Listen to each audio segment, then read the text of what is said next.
नमस्कार, मैं डॉक्टर राकेश पाठक। क्या मध्य प्रदेश में 4 बार मुख्यमंत्री रहे शिवराज सिंह चौहान का सियासी सफर किसी स्पीड ब्रेकर के सामने आकर थम गया है? क्या भारतीय जनता पार्टी की राजनीति में शिवराज सिंह चौहान पूरी तरह हाशिए पर पहुंचा दिए गए हैं? क्या शिवराज सिंह चौहान फिनिक्स की तरह अपनी राख से फिर जन्म लेंगे, जैसा कि उनका खुद का दावा था? क्या शिवराज सिंह चौहान मध्य प्रदेश की राजनीति से हटाए जाने के बाद दिल्ली यानी केंद्र की राजनीति में स्थापित होंगे? और क्या शिवराज सिंह चौहान आज जिस दशा और दिशा में है उसके लिए उनके अपने बयान जिम्मेदार हैं? और क्या शिवराज सिंह चौहान को नरेंद्र मोदी और अमित शाह अब भारतीय जनता पार्टी में पूरी तरह दरकिनार करने पर उतारू हैं? इन सारे सवालों के जवाब आज हम तलाशेंगे इस वीडियो में। आपने देखा होगा, जब से मध्य प्रदेश विधानसभा चुनाव के नतीजे निकले हैं, यानी 3 दिसंबर, उस दिन से आज तक शिवराज सिंह चौहान धीरे धीरे हाशिए पर जाते हुए दिखाई दे रहे हैं। हो सकता है आपकी जानकारी में हो या न हो, मध्य प्रदेश में प्रचंड जीत के बावजूद आज तक प्रधानमंत्री नरेंद्र मोदी ने शिवराज सिंह चौहान को औपचारिक रूप से बधाई देने के लिए टेलीफोन नहीं किया है। हो सकता है आपको पता हो या न पता हो कि शिवराज सिंह चौहान आज तक यानी 1 जनवरी 2024 चुनाव नतीजे निकलने के बाद लगभग 1 महीना पूरा होने जा रहा है, अब तक प्रधानमंत्री नरेंद्र मोदी से मिलने दिल्ली नहीं गए। हो सकता है आपको पता हो या न पता हो कि शिवराज सिंह चौहान का नाम अब मध्य प्रदेश की राजनीति में लेने से गुरेज किया जा रहा है।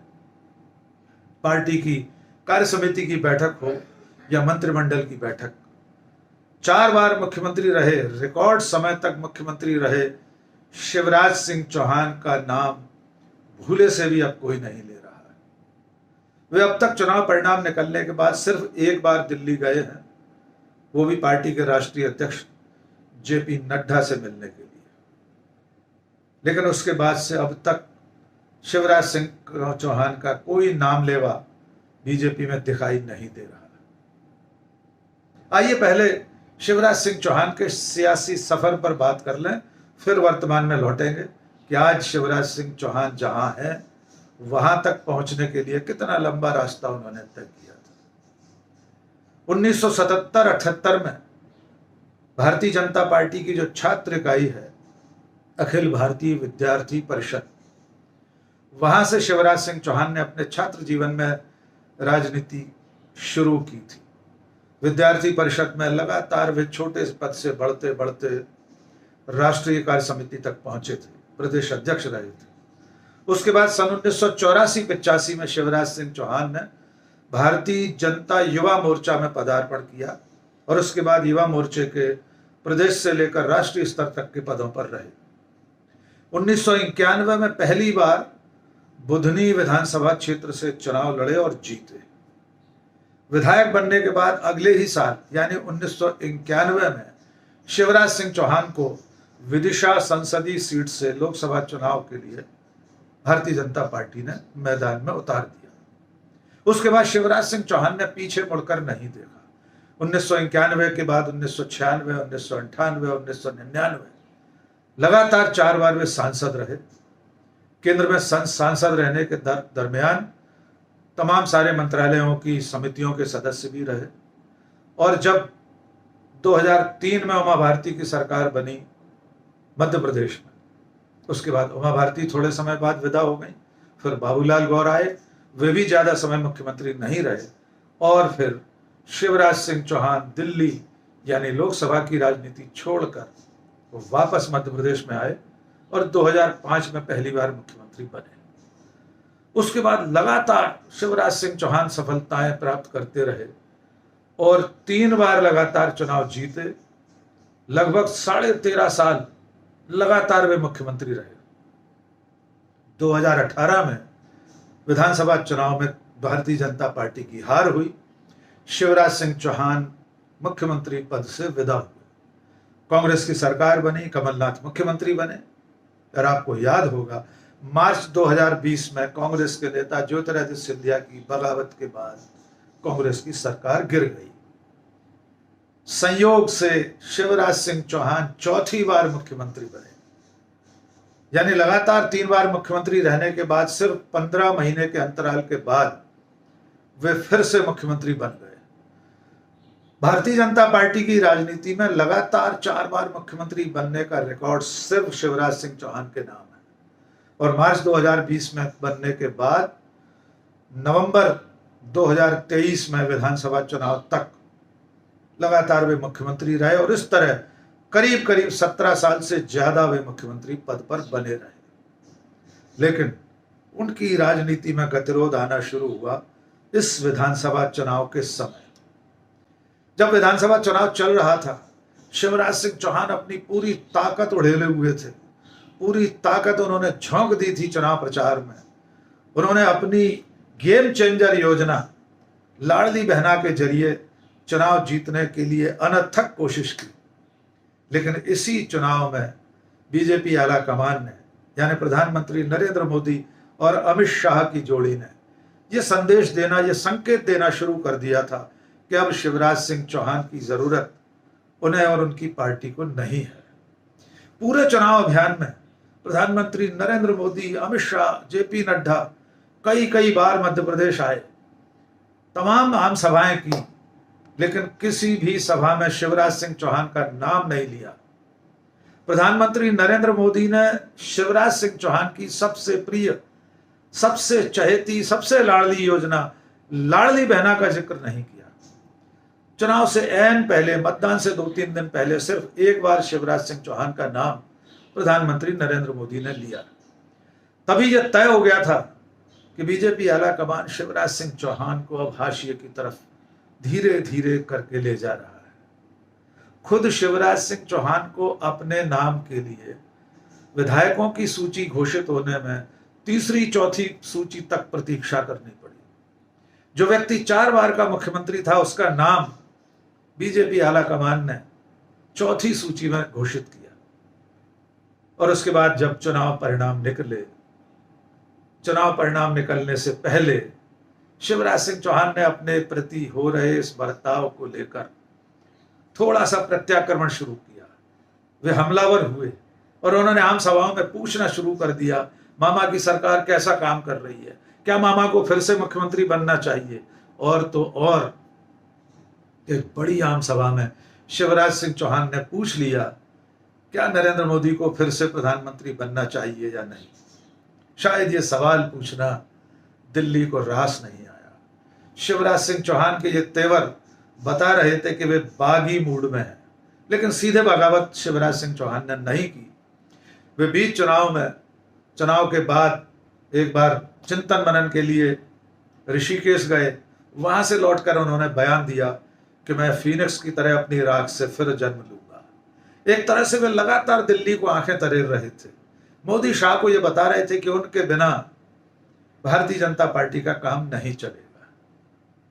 और उसके बाद जब प्रचंड बहुमत से भारतीय जनता पार्टी चुनाव जीत गई, बीजेपी को इतना बहुमत मिल गया जिसकी उम्मीद खुद बीजेपी कार्यकर्ताओं और नेताओं ने, आला कमान ने नहीं की होगी। इस प्रचंड जीत के बाद भी भारतीय जनता पार्टी में किसी ने शिवराज सिंह चौहान को और उनकी लाडली बहना योजना को श्रेय देना जरूरी नहीं समझा। इसके उलट कैलाश विजयवर्गीय जैसे दिग्गज नेताओं ने पत्रकारों पर भड़कते हुए कह दिया कि लाडली बहना योजना से जीत नहीं मिली है, यह जीत नरेंद्र मोदी के नाम की जीत है, यह ब्रांड मोदी की जीत है। चुनाव में जीत के बावजूद बीजेपी की किसी बैठक में, विधायक दल की बैठक में शिवराज सिंह चौहान और उनकी चहेती योजनाओं का जिक्र नहीं हुआ। और जब विधायक दल की बैठक हुई तो एक चौंकाने वाला नाम सामने आया। उज्जैन से विधायक डॉक्टर मोहन यादव, उन्हें मुख्यमंत्री बना दिया गया। इस पूरी कवायद में, यानी मध्य प्रदेश का मुख्यमंत्री बनने की कवायद में, बनाने की कवायद में 4 बार के मुख्यमंत्री शिवराज सिंह चौहान को जूठे मुंह भी नहीं पूछा गया, उनसे कोई राय मशविरा नहीं किया गया। और उसके बाद मोहन यादव मुख्यमंत्री बन गए, उनका मंत्रिमंडल बन गया, मंत्रियों को विभाग बंट गए। भले इसमें लगभग 1 महीने का समय लग गया, लेकिन इस पूरी प्रक्रिया में भी शिवराज सिंह चौहान को किसी ने भी रस्म अदायगी तक के लिए नहीं पूछा। यहां तक कि शिवराज सिंह चौहान दिल्ली के इन तेवरों से थोड़े से व्यथित हो गए और उन्होंने यहां तक कह दिया कि मैं अपने लिए कुछ मांगने दिल्ली जाने से बेहतर मर जाना पसंद करूंगा। ये बहुत बड़ा और गंभीर बयान था। अब आज इस दशा में शिवराज सिंह चौहान अगर पहुंचे हैं तो एक बार उनके उन बयानों को फिर से सुन लिया जाए।